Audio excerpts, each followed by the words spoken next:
rimah kejar opang tengok kita ada tanggung tu. Maka kita ambil opang tu duduk tak belakang, pegang perlu kemah awak lari daripada rimah. Tak ada masalah. Darurah ni boleh makan belaka. Dalam bab lapar, darurah makan yang haram. Tapi tidak ada alternatif. Jangan bila masuk hutang tak ada nasi makan babi. Bukan. Mungkin kena makan daun kayu dulu. Nampak baru darurah. Ni daun kayu ada, akar kayu ada, pucuk-pucuk paku ada. Bahan dah babi. Nampak? Darurah tak ada masalah. Tak usah kata setup apa, peluk tak ada masalah.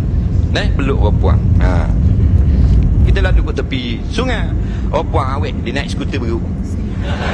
Skuter beruk ni, skuter hak bila dia naik, kaki dia cokeng itu belakang. Orang Terengganu panggil skuter beruk. Jadi kona-kona lepas jatuh dalam tali air. Nah, help me, dia pun panggil.